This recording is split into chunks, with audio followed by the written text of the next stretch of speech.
మహిమ కలుగును గాక. పునరుద్ధాన శుభాభివందనములు దేవుని పక్షమున మరియు కుటుంబ పక్షమున మీ అందరికీ తెలియపరుస్తున్నాను. ప్రియమైన దేవుని బిడ్డలారా, ఈ దినము దేవుడు అద్భుతంగా మాట్లాడాలని ఉద్దేశించి ఉన్నాడు. అది నీ కొరక, నా కొరక, మన కొరక. ఎవరిని ఉద్దేశించి మాట్లాడుతున్నాడో దేవుడు, నిజంగా ఇది నా కొరకే అనుకున్నావా? నీ హృదయములో ఉన్న కలవరము తొలగిపోను కాక. హల్లెలూయా. మంచిది. యోబు గ్రంథంలోనికి వెళ్దాం. యోబు గారు మాట్లాడుతున్నటువంటి మాటలను గమనిద్దాం. 42వ అధ్యాయము, యోబు గ్రంథము 42వ అధ్యాయము 3వ వచనాన్ని ఒకసారి చూసుకుందాం. జ్ఞానము లేని మాటల చేత ఆలోచనను నిరర్ధకము చేయు వీడెవడు? క్వశ్చన్ మార్క్ ఉందండి, బాగా గమనించండి. వీడెవడు? అలాగున వివేచన లేని వాడనైన నేను ఏమియూ నెరగక నా బుద్ధికి మించిన సంగతులను గూర్చి మాట్లాడితిని. చాలమ్మా, బాగా గమనించండి. యోబు గారు తను మాట్లాడుతున్న ఉచ్చారణను గమనించండి, అనుభవ రీతిని గమనించండి. ఇక్కడ చూస్తే ఏమంటున్నాడంటే, ఏమియూ నెరుగక బుద్ధికి మించిన సంగతులను గూర్చి. చూసారా? ఏమియూ నెరుగక నా బుద్ధికి మించిన సంగతులను గూర్చి మాట్లాడి తిని. ఏమంటున్నాడు ఇక్కడ? నా బుద్ధికి మించిన అంటే జ్ఞానానికి మించిన జ్ఞానంతో మాట్లాడాడంట. మించిన సంగతులు గూర్చి నేను మాట్లాడి తిని. అంటే తను మాట్లాడిన విధానంలో ఏదో తప్పుంది కదా. తను మాట్లాడిన విధానంలో దేవుని ఆయాసపరిచినట్లుగా కనపడింది. ఇది గమనించండి. ఇది అంశము. ప్రియమైన దేవుని బిడ్డలారా, ఆవేదనలో అనకూడని మాటలు, ఆవేదనలో అనకూడని మాటలు. నీకున్న ఆవేదనలో, నీకున్నటువంటి పరిస్థితులలో, నీకున్నటువంటి స్థితిగతులను బట్టి నువ్వు ఆవేదనలో ఏం మాట్లాడుతున్నావో ఏమో నీకే తెలియదు. అందుకే భక్తులు మాట్లాడుతున్న మాటలు గమనించండి. ఏమీయూ లేక నాకేమీ తెలియదు, నా బుద్ధికి మించిన సంగతులను గురించి మాట్లాడి తిని. నేను చక్కగా మాట్లాడుతున్నాడు కదా. మాట్లాడుతూ అందుకే అంటాడు, ఆవేదనలో అనకూడని మాటలు. మనం కూడా ఆవేదనలో మాట్లాడానండి, క్షమించండి. మనం ఫస్ట్ ఫ్లోలో వెళ్ళిపోతాం, తర్వాత వెనక్కి తీసుకుంటాం. అలవలే మాట్లాడతాం. అలా ఎంత స్పీడ్గా వస్తుందో అంత స్పీడ్గా రిటర్న్ తీసుకోవడానికి ప్రయత్నం చేస్తాం. ఇది నిజ జీవితంలో జరుగుతున్నటువంటి సంఘటన. ఇది అంశము. దేవుడు నిన్ను మాట్లాడుతున్నాడు, నీ హృదయాన్ని కదిలించబోతున్నాడు. హల్లెలూయా. అందుకే యోబు గ్రంథము 3వ అధ్యాయంలోనికి వెళ్దాం. యోబు గ్రంథము 3వ అధ్యాయంలోనికి. అయితే ఇక్కడ గమనించండి, అంతకుముందు ఒక మాట గమనించండి. అది ఇప్పుడు చదవనక్కర్లేదు, ఒక మాట ఆలోచించండి. ఎందుకు ఈ యోబు గారు వేదనలో మాట్లాడారు అంటే, ఇలా గమనించండి. ఊజు దేశ సాంప్రదాయ ప్రకారము ఒక్కొక్క ఊరికి ఒక్కొక్క ప్రత్యేకత ఉంటుంది. ఆ ఊజు దేశ సాంప్రదాయ ప్రకారము బాధలో ఉండేవారు మాట్లాడేంత వరకు ఎవరూ మాట్లాడకూడదు. ముందు నన్ను చెప్పండి. కొంతమంది మనం చెప్పేదాకా కూడా వినరు కదా, మన మాట పక్కన పెట్టి వాళ్ళే మాట్లాడుతూ ఉంటారు. ఇది గమనించండి. ఊరు దేశ సాంప్రదాయ ప్రకారం బాధలో ఉండేవారు మాట్లాడేంత వరకు ఎవరు కూడా మాట్లాడకూడదు. ముందుగా అంటాం కదా, నేను మాట్లాడేంత నువ్వు మాట్లాడదు, లేదా నువ్వన్నా మాట్లాడు నేనన్నా మాట్లాడతా అంటాం కదా. అయితే ఇక్కడ జరిగిన సంఘటన చూస్తే యోబు స్నేహితులు యోబుకు కలిగిన బాధను పంచుకుంటూ 7 రోజులు దుఃఖముఖలై మౌనంగా ఉండిపోయారు. యోబు పరిస్థితిని బట్టి వారు ఏం చేశారంట, 7 దినాలు దుఃఖాక్రాంతులై మౌనంగా ఉండిపోయారు. ఏం మాట్లాడాలో తెలియక, మాట్లాడితే ఏం అర్థం వస్తుందో అన్నట్టుగా ఆగిపోయారు. అయితే యోబు బాగా గమనించండి, యోబు గారి యొక్క మంచి లక్షణాన్ని గమనిస్తే, యోబుకు తనకు జరిగిన నష్టాన్ని బాధను ఆలోచిస్తూ తన నోరు తెరిచాడు. నీకేం తెలుసా అండి, నాకున్న వేదన బాధను బట్టి నేను నోరు తెరిచా అంటామా? తనకున్నటువంటి బాధను ఆలోచనలు చేసుకుంటూ ఆలోచిస్తూ ఒక్కసారిగా నోరు తెరిచాడు. మనం కూడా అంటాం కదా, నా నోరు తెరవనీయకండి, తెలిస్తే అతలాకుతలమైపోతుంది, నీ స్నేహం అక్కడికక్కడికి ఆగిపోతుంది. ఇక్కడ కూడా చూస్తే గమనించండి, సాతాను చెప్పినట్లుగా దేవుణ్ణి దూషించలేదు యోబు గారు. ఎక్కడ కూడా యోబు గారిని ఎంత ఒత్తిడి తెచ్చిందో. మనలో ఒకడు ఉంటాడా? వాడు ఏం చేస్తాడంటే తొందరపాటు ఎక్కువ, మాట్లాడు, ఏం కాదు అనేసే ఒక మాటే కదా అంటూ ఉంటాడు. అయితే ఈ సందర్భంలో యోబు గారు ఎక్కడ కూడా తనకు జరిగిన బాధ కానీ నష్టాన్ని బట్టి కానీ ఎక్కడ కూడా దేవుణ్ణి దూషించలేదు. మనమైతే అంటాం, ఏం దేవుడు అయ్యా, అయ్యో మళ్ళా సారీ చెప్తాం, అలవాటు అయిపోయింది మనకు. ఇక్కడ చూడండి అద్భుతమైన మాట. ఇప్పుడు రండి 3వ అధ్యాయానికి రండి. 3వ అధ్యాయానికి రండి, చదువు.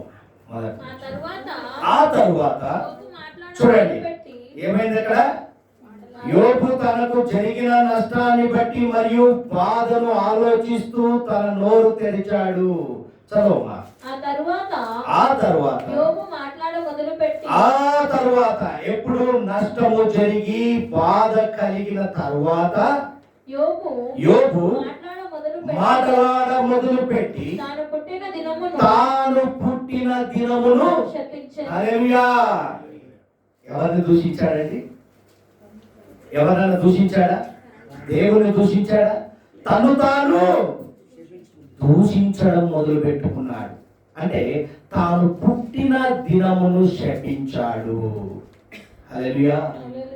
ఈ 3వ అధ్యాయము 1 నుంచి 26 వచనాలు 3 భాగాలుగా చేసుకుంటే 3 సందర్భాలు దేవుడు అద్భుతమైనటువంటి వేదనను దేవునితో కనపరిచిన విధానము, యోబు గారి అనుభవాన్ని మనం ఈ దినము రుచి చూడబోతున్నాం.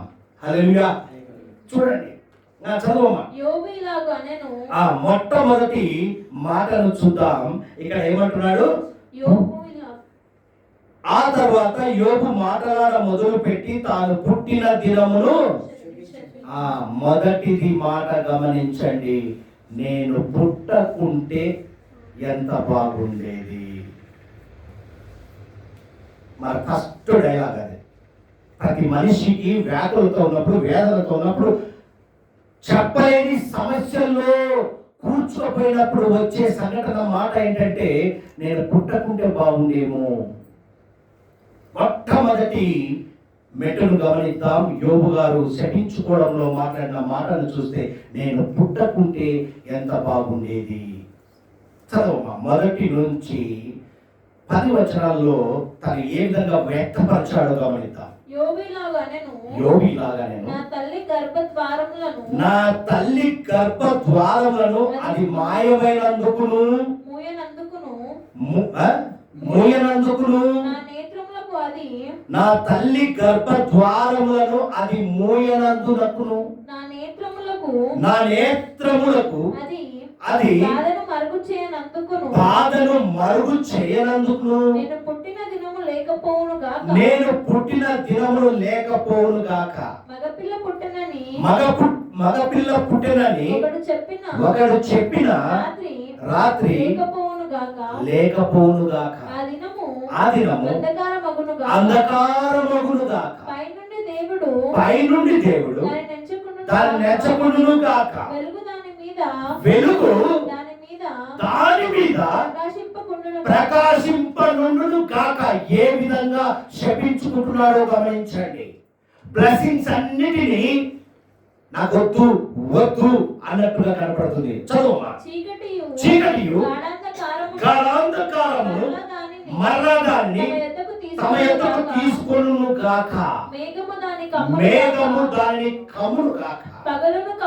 పగలును కమ్మునట్టి అంధకారము దాన్ని బెదిరించును గాక. అంధకారము ఆ రాత్రి పట్టుకొనును గాక. సంవత్సరపు దినములలో నేను ఒక దాన్ని అది హర్షింపకుండును గాక. అంటే ఏ రోజు సంతోషంగా ఉండకుండా ఉండును గాక అంటున్నాడు. మాసముల సంఖ్యలలో అది చేరకుండును గాక. ఆ నెలలు చేరకుండా ఉండును గాక అంటున్నాడు. ఎంతో గొప్పగా చెప్పించుకుంటున్నాడు.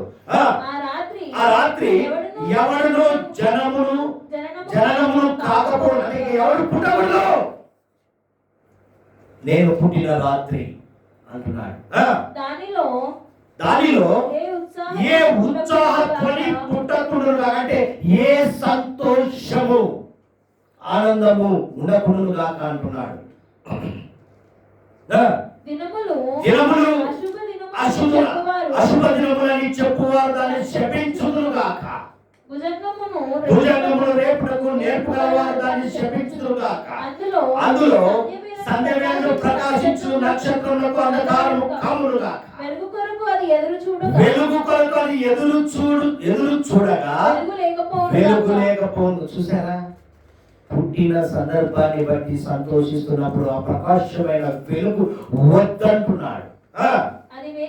అది వేకువ కనురెప్పలను చూడకుండును గాక.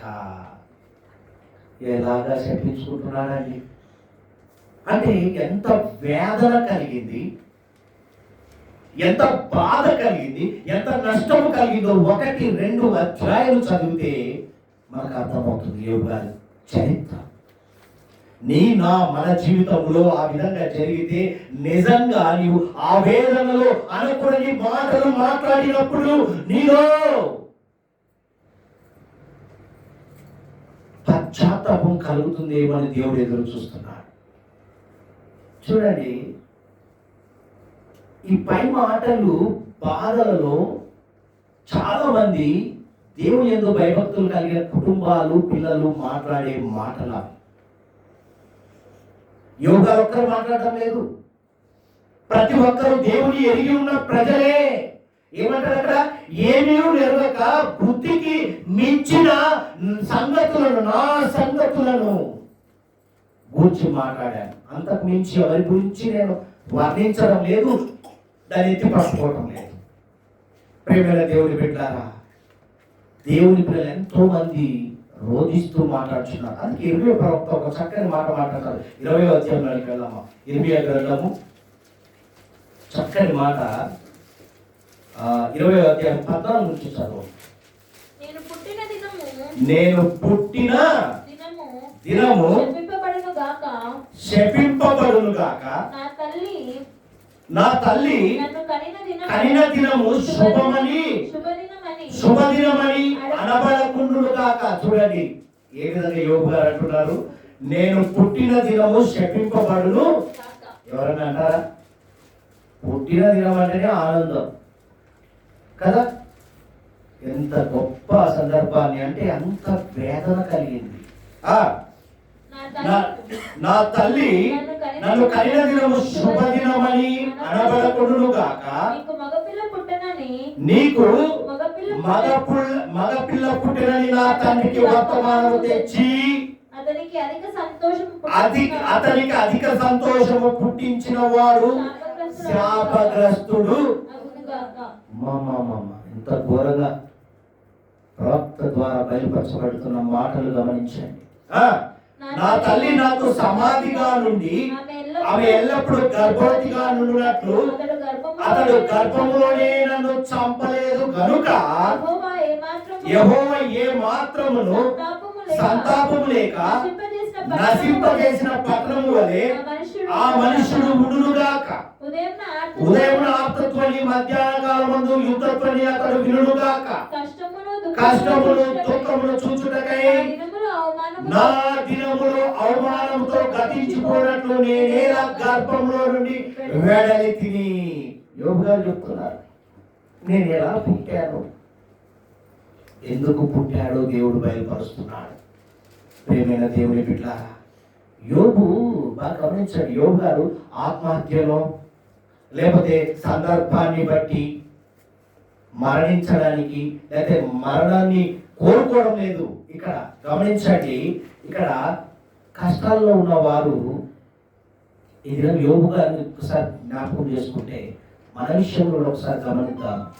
కష్టాల్లో, వేదనలో, బాధల్లో ఉన్న మనము ఒక్కసారి ఏం చేస్తామంటే అనాలోచితంగా, ఆలోచన కలిగి కాదు, జ్ఞానము కలిగి కాదు, అనాలోచితంగా కొన్ని సందర్భాల్లో మరణాపేక్షను కోరుకొని ప్రార్థిస్తాం. దేవా నన్ను తీసుకోయ్యా, ఎందుకు ఈ బ్రతుకు అని మనం మాట్లాడతాం.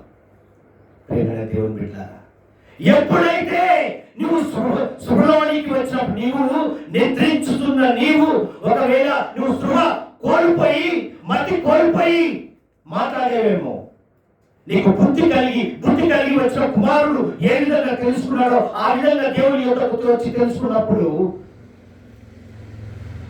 నువ్వు మాట్లాడే మాటలు అన్న మాటల విషయమై పశ్చాత్తాపము కలిగి మాట్లాడాగా అప్పుడే దేవునికి సంతోషం కలుగుతుంది.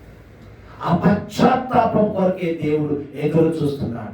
ఆవేదనలో అనాలోచితంగా నువ్వు మాట్లాడేవేమో, కానీ నువ్వు తెలుసుకొని జ్ఞానము కలిగి ఆ జ్ఞానం ఇచ్చిన దేవుణ్ణి ఒకసారి గుర్తు చేసుకొని మాట్లాడినప్పుడు, పశ్చాత్తాపంతో మాట్లాడినప్పుడే నీవు గుర్తు చేసుకుంటా. యోబు తాను తన తల్లి గర్భంలో రూపింపబడిన రాత్రి మరియు తాను జన్మించిన రాత్రిని శపించాడు.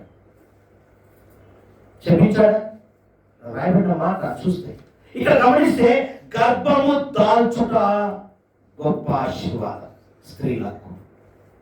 ఎవరికండి? గర్భము దాల్చడము గొప్ప ఆశీర్వాదం. దేవుడు ఆశీర్వాదంగా ఇచ్చిన దాన్ని మనము శపించడము చాలా తప్పు. మరి యోగు పరిస్థితులను బట్టి అన్నా కదా, మన పరిస్థితులను బట్టాడు. నీ పరిస్థితుల వైపు చూడక అని దేవుడు మాట్లాడాడా? పరిస్థితుల వైపు చూడక అంటే ఆయనకి ఎంత వ్యాకులతోటే మాట్లాడాడు. 1వ వచనం నుంచి 10 వచనాలు శపించడమే మొదలు పెట్టాడు. ప్రియమైన దేవుని సంగమా, 2వ మాటను చూసుకుందాం. యోబు గ్రంథంలోకి వెళ్దామా. యోబు దగ్గరికి రా, 3వ అధ్యాయానికి రా, 11వ వచనం చదువు.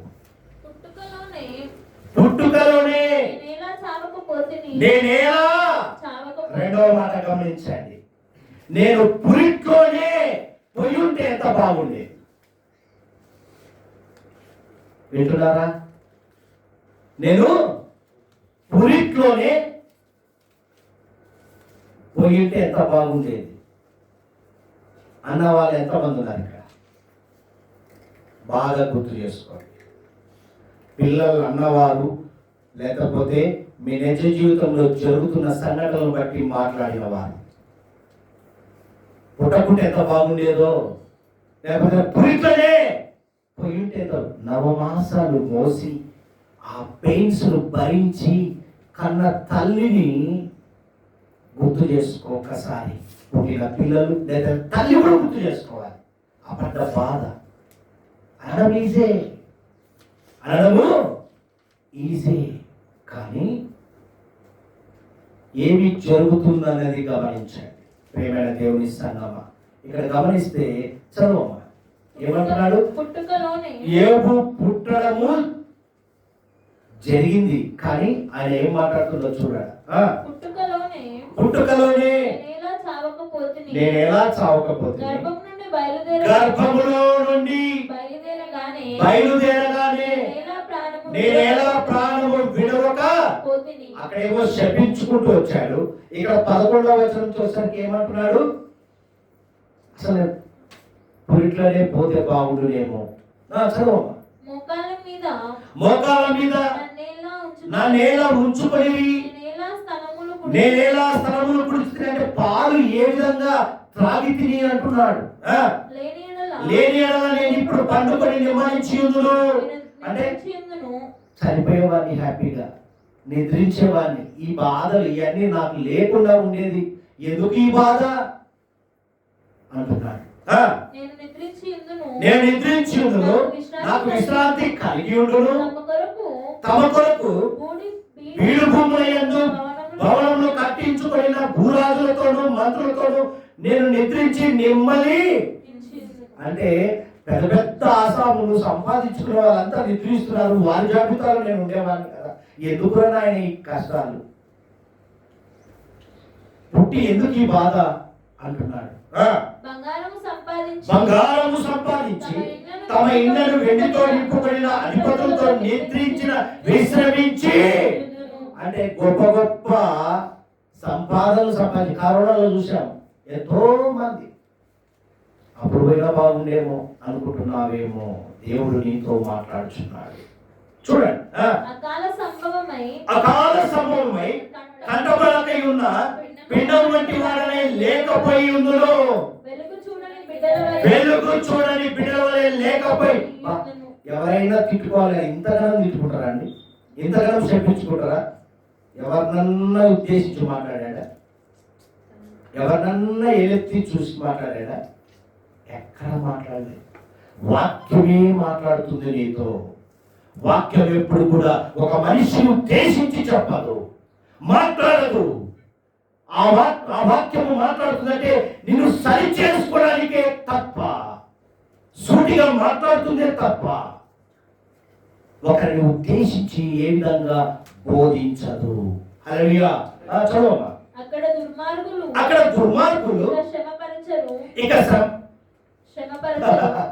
శ్రమ పడుతుందంట, శ్రమ ఉండదంట. ఇక ఎవరి బాధ ఉండదు అక్కడ, ఏ బాధ ఉండదు. నిన్ను ఎవరు శపించరు, నిన్ను ఎవరు వేధించరు. బలహీనులైన అలసిన వారు విశ్రాంతి. ఎంత రెస్టింగ్ పీస్ అనేది చాలా మంచి మాట అండి కదా. రెస్టింగ్ అంటే ఇక విశ్రాంతిలోకి వెళ్ళడం ఇంత మంచి, ఇక చావుకు మించింది లేదండి. చూసారా? బంధింపబడిన వారు కార్య నియమములకు శబ్దము వినక ఏకంగా కూడి విశ్రమించుదురు. అల్పులేమి గనులేమి అందరూ నచ్చటనున్నారు. గొప్పవాడేంటి తక్కువవాడేంటి, ప్రతి ఒక్కరూ ఎక్కడుంటారండి? సమాధుల తోటలో. మనం సిద్ధపరచుకున్నటువంటి దానికోసం పోరాడుచున్నాం ఈ దినం. అక్కడ నెమ్మది ఉందంట, ఇంకెక్కడ లేదు నీకు. యోబు గారి అనుభవంలో చూడండి, ఎక్కడుందంట నెమ్మది? సమాధుల తోటలో. చూడమ్మా, అల్పులేమి గనులేమి అందరూ నచ్చకున్నారు. దాసులు తమ యజమానుల వశము నుండి తప్పించుకున్న స్వతంత్రులై. ఎక్కడుందంట స్వతంత్రము? నిద్రించుచున్న చోట. అంటే నువ్వు పడుకున్న పడకలో, నువ్వు పడుకున్న మంచము మీద, డోంట్ డిస్టర్బ్ అంటాం కదా. నిద్రపోతు డిస్టర్బ్ చేయకండి. డాడీ పడుకున్నాడు, డిస్టర్బ్ చేయదు. పడుకున్నారు అంటే పడుకున్నవాడు నిద్రించినట్టేనంట. అంటే అక్కడ అన్ని మైమరిచి ఏం జరిగిందో తెలియదు. కొంతమంది నిద్రపోతూ నటిస్తారు, అన్నీ వింటారా? దేవునికి మహిమ కలుగును గాక, వారే లేచుదురు గాక. అవునా? ఈ దినము దేవుడు గమనించండి, దేవుడు మాట్లాడుతున్న మాటలు గమనించండి. ఈ 11 వచనాల నుంచి 19 వచనాల వరకు యోబు పుట్టడము జరిగింది, తానేమి చేయలేకపోయాడు. కనీసము పుట్టగానే అనగా బిడ్డ పసికందుగానే ఉండగా మరణించి ఉంటే ఎంత బాగుండేదని యోబు అంటున్న మాటలు గమనించండి. పసిపిల్లలు చావు ఎప్పుడైనా గమనించండి, పసిపిల్లల చావు అది మనదైనా ఇతరులదైనా కోరడం కూడా పెద్ద తప్పి. చావు కోరడము పెద్ద తప్పు. ఎందుకు? గర్భఫలము దేవుడిచ్చు బహుమానము. కాబట్టి యోబు పట్ల మనం అనుకోవాల్సిన మాటలు ఏంటంటే, యోబు గారు పెద్ద తప్పు చేశారండి. ఆవేదనలో అనకూడని మాటలు అన్నాడు ఆయన. ఓకే, మరి నీవు సజీవంగా జీవిస్తున్న నీవు ఏ విధంగా మాట్లాడుతున్నావో ఒక్కసారి గుర్తు చేసుకో. ఆయన ఆవేదనలో మాట్లాడాడు, మరి నీకు ఆవేదనలో అనాలోచితంగా మాట్లాడుతున్నవే, జ్ఞానము కలిగి అన్నిటిని అనుభవంలోనికి తీసుకొని కూడా నువ్వు మాట్లాడుతున్న విధానం ఏంటని దేవుడు హెచ్చరిస్తున్నాడు దినం. హల్లెలూయా. మనం ఎప్పుడైనా జీవాన్ని కోరుకోవాలి. మనం ఏం చేయాలి? దేవుడు ఇచ్చినటువంటి జీవాన్ని, సజీవాన్ని కోరుకోవాలి, మరణాన్ని కోరుకోకూడదు. హల్లెలూయా. దేవునికి మహిమ కలుగును. ఎన్ని చూస్తామండి? మొదట ఏమన్నాడు? నేను పుట్టకుంటే బాగుండునేమో. రెండవదేమో నేను పురిట్లోనే పోతే బాగుండునేమో. ఈ మనం అంటున్న మాటలే, ప్రత్యేకంగా ఏం లేదు ఇక్కడ. యోబు గారు వేదంలో మాట్లాడారు. ఆ వేదనను మనం ఏం చేయాలి? గుర్తు చేసుకున్నామంటే, నువ్వు బతికున్న నీవు మాట్లాడుతున్న మాటలను దేవుడు ఒక్కసారి హెచ్చరిస్తున్నాడు. నువ్వు అలాగా మాట్లాడావా? ఆయనంటే అన్ని తెలుసుకున్నాడు, నీకు ఉపమానంగా ముందు పెట్టాడు. యోబే మాట్లాడాడండి, యోబు ముందు మనమెంత అంటున్నావేమో. జాగ్రత్త సుమా. మూడవది చూద్దాం. చదువు 20 వచనం. దుర్దశలో ఉన్న వారికి వేగియబడుట ఎలా? దుఃఖాక్రాంతులైన వారికి జీవమీయబడుట ఎలా? వారు మరణమును అపేక్షింతురు, మరణాన్ని ఆస్వాదిస్తారంట. మూడోది ఏంటో తెలుసా? నేను ప్రస్తుతమైన పొయ్యి ఉంటే ఎంత బాగుండేది. ప్రస్తుతం ఇప్పుడున్న పరిస్థితిని బట్టి నేను పోయింటే బాగుండేమో అంటున్నాడు. మూడవది, నేను ప్రస్తుతమైన పొయ్యి ఉంటే ఎంత బాగుంటుందో అంటున్నాడు. మూడవ మాట చదువు. దాచబడిన ధనము కొరకైనట్టు దానిని కనుగొనుటకై వారు లోతుగా త్రవ్వుచున్నారు గాని అది వారికి దొరకక ఉన్నది. సమాధికి చేరినప్పుడు వారు హర్షించి బహుగా సంతోషించెదరు. మరుగుపడిన మార్గము గలవానికి దేవుడు చుట్టూ కంచె వేసిన వారికి వెలుగు ఇయ్యబడనేలా. క్వశ్చన్ మార్క్ కనపడుతుందా? చూడండి, ఇక్కడ గమనిస్తే మొదటి 2 విషయాలు సాధ్యపడలేదు యోబు గారికి. సాధ్యపడిందా? కనుక ఇప్పుడైనా నాకు చావొస్తే బాగుంటుంది అని కోరుతున్నాడు యోబు. ప్రియమైన దేవుని సంగమా, ఈ పరిస్థితుల్లో బాగా గమనించండి, దైవాశీర్వాదాలు శాపాలుగా కనిపిస్తాయి. దేవుడిచ్చు ఆశీర్వాదాలు ఎలా కనిపిస్తాయి? శాపాలుగా కనిపిస్తాయి. ఎందుకు? నీకున్న ముందున్న పరిస్థితులను బట్టి, నీకున్న వేదన, శోధన, బాధన అన్నిటినీ కలిపి మిక్సీలో వేస్తే ఏ విధంగా జ్యూస్ అవుతుందో ఆ విధంగా నీ జీవితం కనబడుతుంది. కాబట్టి నీకేం చేస్తావంటే, నీవైనా నేనైనా మనమైనా ఆ దేవుడిచ్చే ఆశీర్వాదాలు ఎలా ఉంటాయంటే శాపాలుగా కనిపిస్తాయి. ప్రియమైన దేవుని బిడ్డలారా, ఇదేమో గమనించండి. అందుకే 23వ వచనంలో మాట్లాడతాడు, మరుగుపడిన మార్గము గల వానికి దేవుడు చుట్టూ కంచె వేసిన వానికి వెలుగు ఇయ్యబడనేలా. ఈ మాటను జ్ఞాపకం చేసుకో. మరుగుబడి ఉన్న నీకు ఏమంటున్నాడు అక్కడ? మార్గములు గలవానికి దేవుడు చుట్టూ కంచె వేసిన వానికి వెలుగు ఇయ్యబడనేలా అంటున్నాడు. ఆయన చుట్టూ కంచె వేసి ఉన్నాడు కాబట్టి నీవు సజీవంగా సాక్షిగా నిలబడి ఉన్నావు. నేను పుట్టకుంటే బాగుండు, నేను పుట్టినందుకు నేను చస్తే బాగుండు అనుకుంటా నీతో దేవుడు మాట్లాడుతున్నాడు. ఈ దినం ప్రియమైన దేవుని సంగమా, ఈ దినం గమనించు. ఒకని జననము, జీవిత ఉద్దేశము మరణాలు దైవాధీనం. నువ్వు పుట్టడము, నువ్వు జీవించడము దేవుని యొక్క ఉద్దేశం. నువ్వు కోరుకుంటే రాదు మరణం, నువ్వు శపిస్తే రాదు మరణం, నువ్వు పిలిస్తే రాదు మరణం. ఏ సమయమున ఏది రావాలో అదే దేవుడు నీకు అనుగ్రహిస్తాడు. హల్లెలూయా. వాటిని ప్రశ్నించడం దైవ జ్ఞానిని, ప్రేమను సవాలు చేయడమే మనము దేవుణ్ణి ఎత్తి పట్టుకున్నట్టుగా ఉంటుంది.